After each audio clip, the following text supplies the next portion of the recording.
Hey folks, this is Ben Gessel, part 2 here. Just gonna go for some more walking. I don't care if I go back at 1. Thankfully, I don't have to deal with somebody anymore who is wanting to know every jot and tittle of when I'll be home. Yeah, my old landlord. Oh my gosh, man. Wow. So, I can stay up as late as I want to stay up. I just gotta not make a ruckus after a specific amount. By the way, our quiet time in the evening is 9 after 9, but it's like you can still play music very quietly and it's still fine. Or compose very quietly and it's still fine. And by the way, if I hear any complaints about the composition stuff, so we can get some headphones. Yeah. I was composing quiet enough, it shouldn't be an issue. Because the guy was next to me was watching a movie or something. I don't know. I could hear it. If I wanted to go to bed early, I couldn't anyway. So that'll go both ways. I was had it on pretty quiet. I don't think it'll be an issue. You know, a lot of folks that are members of my church would probably watch this last video and say, "Oh, I'm not one of those people. I treat all kinds of people well." And to that I'd say, really? Do you really? I mean, part of that response that I would have would be like, well, just look, let's be honest here. You have your favorite kinds of people just like I do. Just let's be honest. What kinds of people make you feel weird? Do people make you feel weird who are otherwise good people? Why would that be? Do they ask difficult questions? So let's talk about difficult questions for a sec here. What kinds of questions would be difficult for you to answer? Would you feel awkward about? And some of you guys are thinking, "Oh, Ben, you're talking about sexual questions, right?" No, not necessarily. Oh, you're talking about anti-Mormon questions, then, aren't you? It's anti-Mormon questions that would make people feel weird. Not necessarily. Well, then it must be something like cultural questions or, these deep doctrine questions that sometimes people have about my church, just associated with the whole alien sci-fi thing, or just these metaphysical questions that everybody asks in philosophy class, but we're always wondering about, and we rarely have the complete answer to some of these questions. And if someone asks a question like that, well, that can't be all that off-putting, because people on some level, everybody's asking those kinds of questions, right? I hate to say it, but some people, it doesn't matter what church they go to, but we get a lot of those folks in my church on some level. A lot of folks, man, they don't think about the hard questions so much because, well, actually, let me back up here. Some people have this idea that they can just say certain things as part of their testimony, and that's good enough. They don't feel the need to have to answer all these other questions that many others of us that are humans, the human race, often ask. No, it's good enough. It's good enough just to believe in a few things, that we're always talking about on Sunday. You can see I have a certain degree of, I hate to say it, I have a certain degree of sarcasm in my voice about that sort of thing. Why on earth would I feel that way? Oh, it's such a sinful way of being, to mock. People have these simple testimonies. Well, there's a lot more going on here than I'm making it out to be. You guys are also probably picking up on the fact that, this is a side of religion that I detest. It's great that I want people to have strong testimonies and things that are good, right? It has to be something good. If it's something that if it's neutral or evil, okay. But if it's evil, that's not going to do any good anyway. But if somebody believes in things that are good, right, then that's a good thing, right? I don't have to agree with everything a person believes in theologically, but as long as they're believing something that is going to help other people, I really shouldn't have a huge issue with those things, then should I? But I want to know, I still want to understand everything that's true. I want to understand truth. I want to understand everything at some point. There's a thirsting for knowledge and truth that I've always had. And so that thirsting for knowledge and truth goes way, way, way beyond things that maybe are strictly more religious in nature. And so I'm always looking up stuff. And I'm often cautioned not to go certain directions with certain subjects in my religion. It's true. It kind of becomes this thing of, well, if you are into the weird subjects, by weird I do mean not just weird, so to speak, but like, we'll just say evil. Subjects that suggest the darker side of life. And that whole subject is still very much controversial because a lot of folks still believe that being a Wicca, witch, pagan,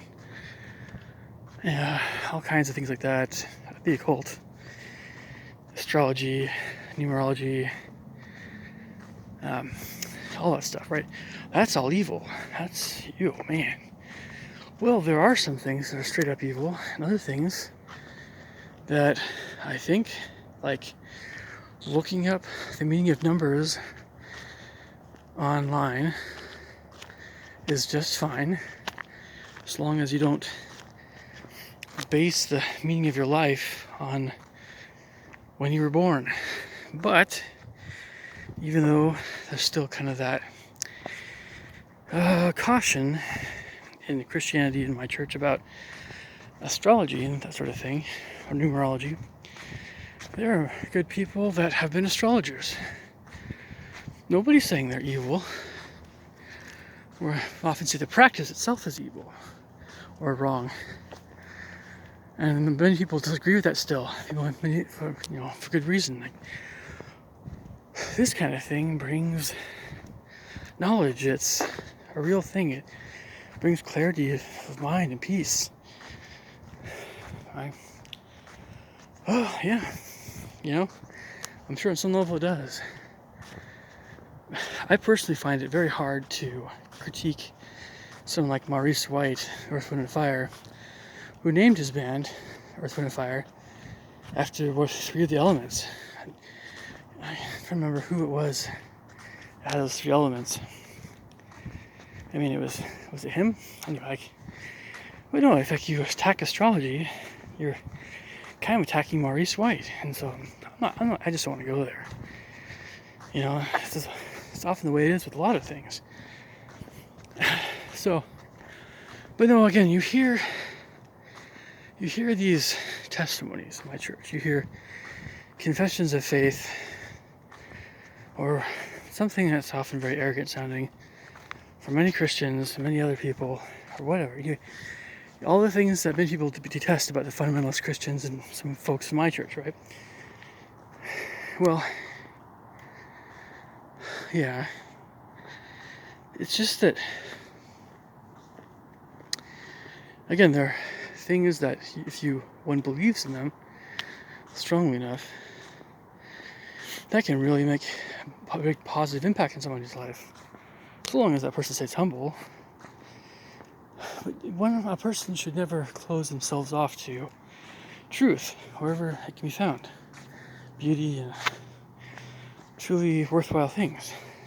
Or if something we're not sure if it's true or not, there's nothing in my church, my doctrine, that says you should not explore a lot of subjects that we're not really sure yet if it's, we just don't know what to make of it, right?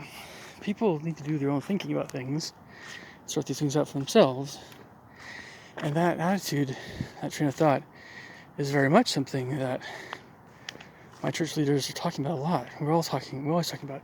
And more importantly is the great thinkers in human history.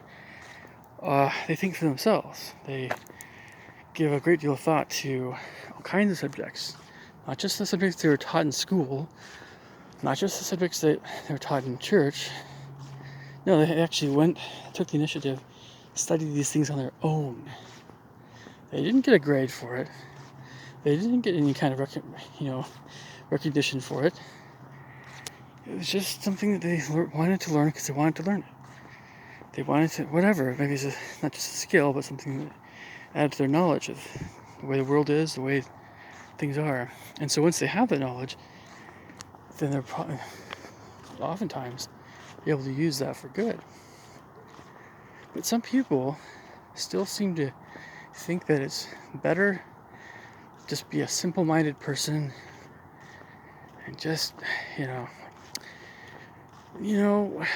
you, it depends on the person, and some people can be that way, but no, if you're someone has an inquiring mind, that inquiring mind goes deep. This is one of the core things about my personality. I always go deep. I go as deep as I can.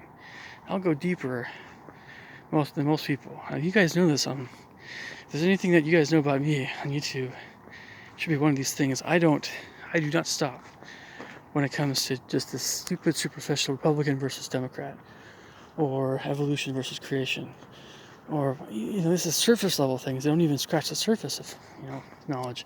No, I go far deeper than that. And there's so many other things. Again, there's so many things I haven't talked about. I might do some more information-heavy videos in the future, not just kind of vlogs and stuff, which I've been doing for a while. So think about these things, because maybe at some level my landlord is one of those, well, just stick to your guns. I don't know. I shouldn't mock him too much. I mean, I've known some LDS folks that are far more inclined to be like, the plain and precious truths of the gospel. Kind of folks. You have the Christian equivalent, I'm sure. There's nothing wrong with that. It's just, you guys bore me to tears after a little while. I'm sure you guys are great people. But no, I mean, we inquisitive folks tend to get very bored with that kind of talk after a while. And on some level we do. Like, okay. You ever wonder why some people can't read more than a chapter of scriptures? It really isn't that hard to read multiple chapters, to be honest. It's just that, you just get bored intellectually. When I was a little boy, I got bored. Now, there's some scriptures, though, that really do hit home really hard. That's good stuff to read. You need to read that stuff. It's spiritually invigorating, or sobering, that sort of thing. Yeah, but a lot of times, wow. If it's just less weighty doctrine, if it's less meaningful, time to wrap it up and do something else.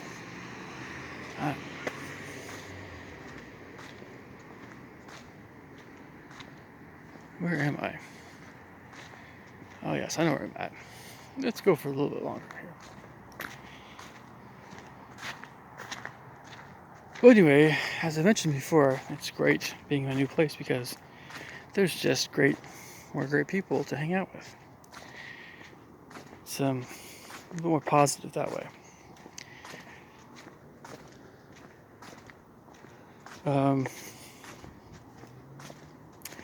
But yeah, going to the building I'm going to, and it brought back memories on Sunday of when I was in a congregation of single adults when I was a bit younger there. And mostly more positive memories, I suppose. Why is it that my fellow Mormons, though, have such issues with each other sometimes? shouldn't it be pretty apparent what's going on with other people in general? If we're all a big mystery to each other, you know, you wonder at times in general, are people impossible to get to know fully? Are we somehow, is it like some kind of, what's the barrier here? What's the reason why many of us can't understand each other better? Is it because some of us have been taught that, you know, actually, let me phrase that. I've actually been mocked before. Different kinds of mockings, of course. People assuming that I had a silver spoon in my mouth and I was kind of mollycoddled and whatever. You know, my parents are my parents. I love them. I'm not gonna, you know, when people say people ever are actually inferring that they're mocking my parents. Well, you know, I mean, it's you take into account how serious someone is and the maturity and everything, but that kind of stuff is just silly, and it's just nobody has any time for it. Anyway, but okay. So you wonder with some people, though. I mean, like, how many people were some people exposed to? Like in terms of just friendships and things. I'm not saying that, you know, this overprotectiveness thing from some parents is a bad thing. You know, sometimes it's actually very good in a way, but I mean, I don't know. I just don't know. I've often found that social skills are very lacking, not just with people in my own church, but with people in general. Social skills are very lacking. If someone wants to single me out for whatever social shortcomings I have, say that 6 times fast. Social shortcomings. If they want to single me out for that sort of thing, we can all do that to each other, sure. But, you know, it's always going to fly back in their faces from some level. Like just right back at them. Like, you know, when you were this old and I was this old, I knew this about you, but you didn't have the slightest clue what was going on. Do you honestly think that somehow you're more developed than me simply because you know how to talk to girls better? You knew how to talk to girls better when you were in your teen years or something? Every girl's different, you know. So it's like if you experience pride on some level, you experience, again, that aloofness from people. If you ever experienced that, be it members of my own church or others, you know, call them on it. Say, do you think you're better than me? You know, people will explain themselves. But, you know, ultimately, regardless of what people say to us, it ultimately boils down to who do we spend time with, right? So, you know, I'm very familiar with the feeling of being ignored and rebuffed. Not because I was doing anything unpleasant. I'm not the guy. I've never been a weirdo per se, but nothing like that at all. It's just some people have some very particular ideas about who they want to spend time with.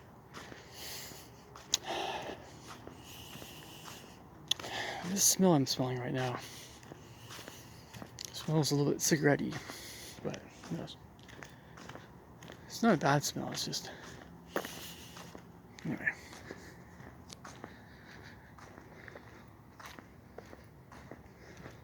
anyway. Well, I know I've had some earlier videos that I talk about similar things.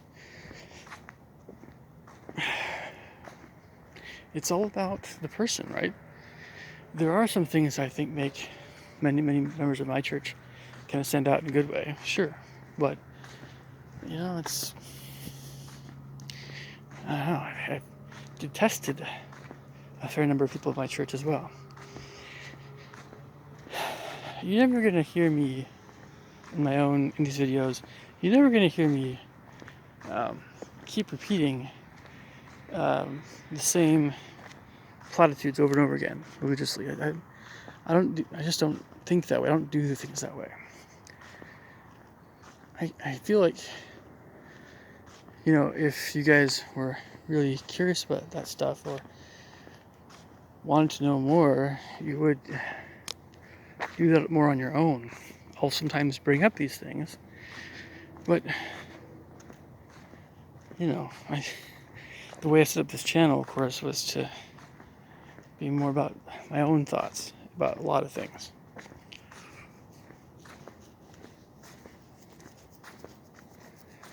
Anyway, but yeah, I find it hard not to mock on some level both Christian fundamentalists and sometimes members of my church who I feel like they don't want to find anything out for themselves. It's that attitude. If someone is just, nope, this is good enough for me, I have figured it out. I'm not gonna try to figure anything else out. It's not the sort of person I would want to spend time with. That's the key point I'm trying to make here. I only want to spend time with people who are intellectually curious. I don't want to spend time with people that are very simple-minded. If I do, then we'll go down here again. Then it can only be for a certain amount of time. It has its limits. I prefer to be around deeper sorts of people, not shallow, not by any stretch of the imagination. No way, no how. Certainly, we're talking about dating and marriage. Oh my gosh, man. Oh wow.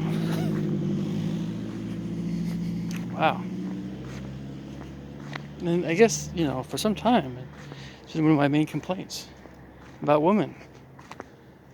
A lot of women. Especially a lot of women in my church. Yeah. So, let's go to something else here a bit.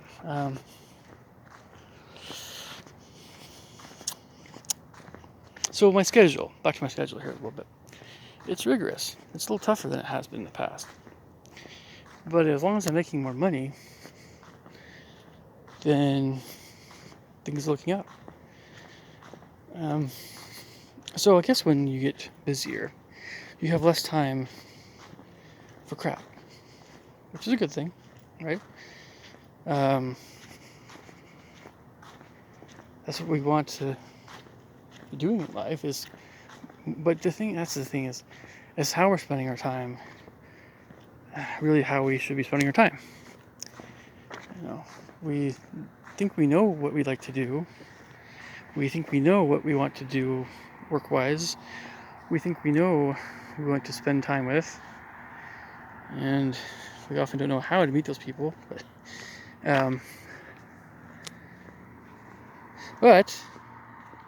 there's always the feeling of being busy versus the feeling of being really productive and getting things done in life. And they're not always the same. They're often kind of different things altogether. The funny thing is, there doesn't seem to be a ton of traffic around here, but some. It's very manageable though. So far, actually, by the way, I've been parking on the side of the road, and I've never had any issues. I don't anticipate ever having any issues with my car being broken into, which is nice. This area of Everett is definitely a little nicer. It's not sketchy.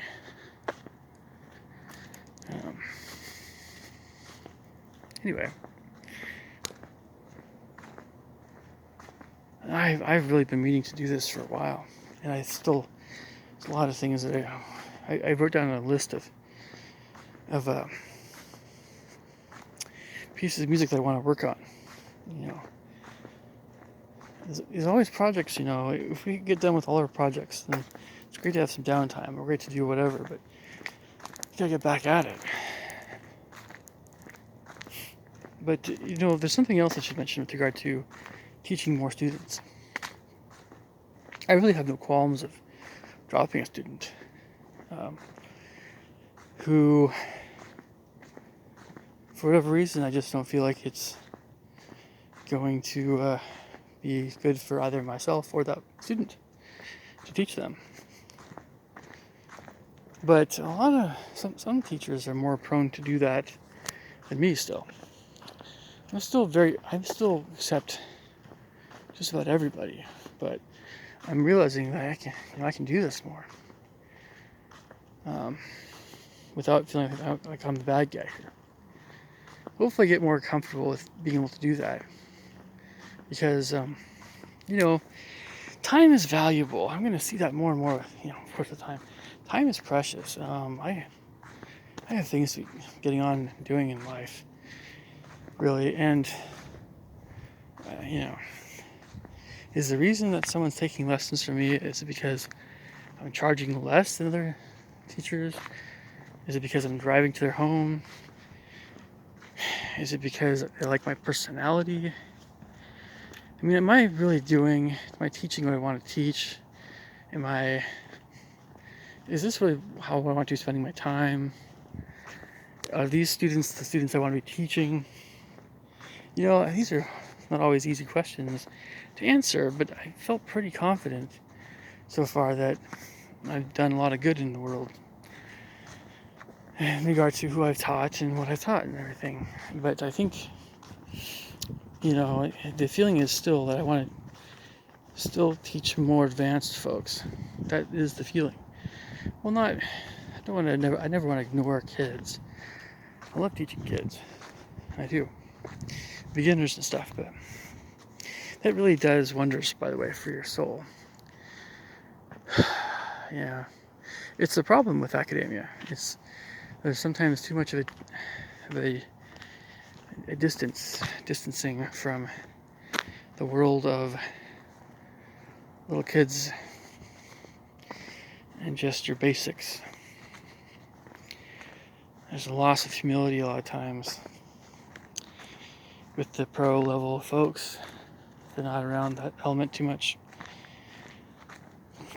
It's no issue musically, of course. We love amazing musicians, but it's always a question of what kind of people they are and how much we want to be around them.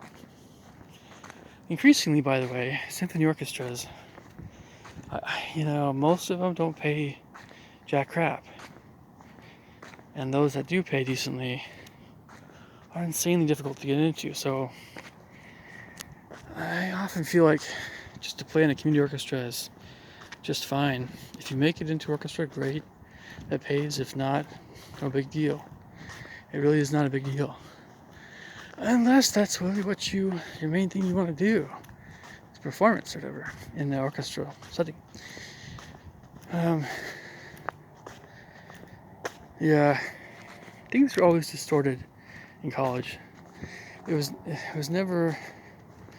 There wasn't enough of a connection with the real world, the working world. It was always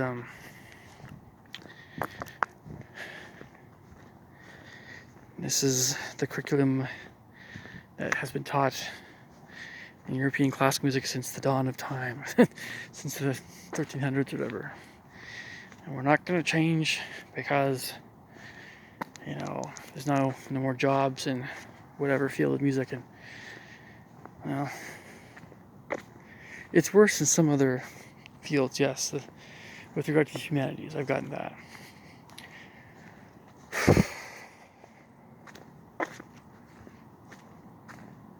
I'm not really